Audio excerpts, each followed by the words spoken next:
सोबतच राहिला.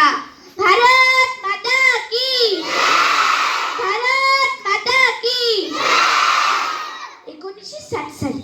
1960 साली जर्मनीच्या भूमीवर पहिला राष्ट्रध्वज फडकविणारे हे मादाम कामा हेच होते. आपण आपल्या भारत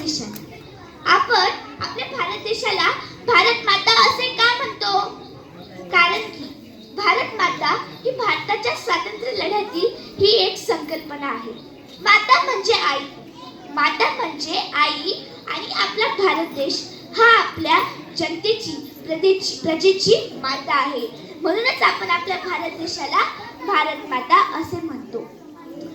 भारतीय राष्ट्रध्वजाचे रचनाकार पिंगळी व्यंकय्या हे आहेत.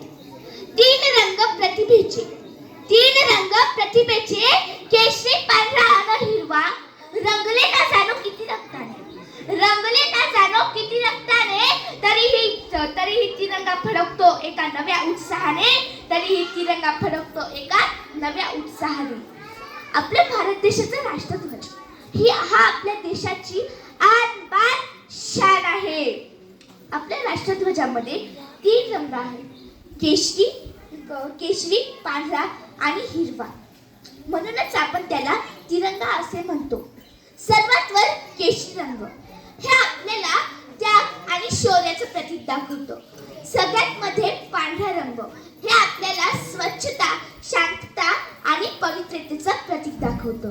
सगळ्यात खाली असून हिरवा रंग हे आपल्याला हिरवता आणि संपन्नतेचं प्रतीक दाखवतं. आणि सगळ्यात मध्ये निळ्या रंगाचे 24 आरे असणारे अशोक चक्र हे आपल्याला निरंतर गतीने समोर जाण्याची प्रेरणा देते. अहो, आपला तिरंगा राष्ट्रध्वज हा महान आहे, कारण की आपला राष्ट्रध्वज हा आपल्या देशाची आन बान शान आहे. स्वातंत्र्य आपल्या भारत देशाला 15 ऑगस्ट 1947 रोजी स्वातंत्र्य मिळाले. आपल्या भारत देशाला स्वातंत्र्य मिळावे म्हणून आपल्या भारत देशासाठी अनेक क्रांतिकारकारांनी आपल्या जीवाचे बलिदान दिले. उदाहरणार्थ भगतसिंग, सुखदेव, राजगुरू, चंद्रशेखर आझाद. म्हणूनच आज आपण आनंदाने आणि सुखाने जगू शकतो. ज्यावेळेस भगतसिंग, सुखदेव, राजगुरू यांना फाशी देण्यासाठी कोठडीच्या बाहेर काढण्यात आले, तेव्हा ते आनंदाने हसत जात म्हणू लागले की कभी वो दिन भी आएगा कि आजाद हम होंगे, कभी वो दिन भी आएगा कि आजाद हम होंगे. ये जमी अपनी होगी, ये आसमां अपना होगा.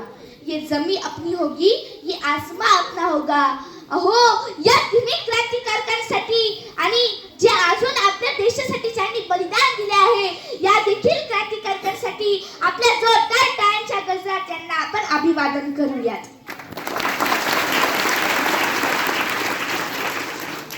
स्वातंत्र्याची ध्वजा फडकते, सूर्य तळपतो प्रगतीचा, पराक्रमाची बीज पेरते सुगंध ओल्या मातीचा. गोपाला फाउंडेशन गेली 10 वर्षे झालं अनेक सामाजिक कार्य करत आहे.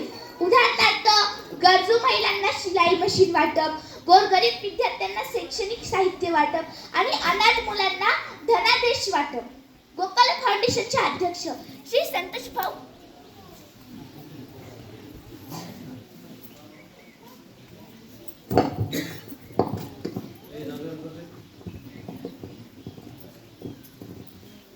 संतोष भाऊ खराटे हे तळमळीने गोरगरिबांच्या मुलांपर्यंत मदत पोहोचावी यांची अशी तळमळ असती.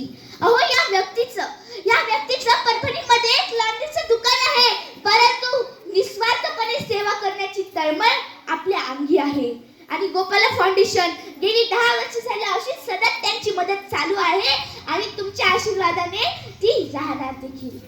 ही मायभूमी, ही जन्मभूमी, ही कर्मभूमी, ही आमुची महावंदनीय अति प्राणप्रिय ही माय मराठी आमुची, ही माय मराठी आमुची. एकदा तुमच्या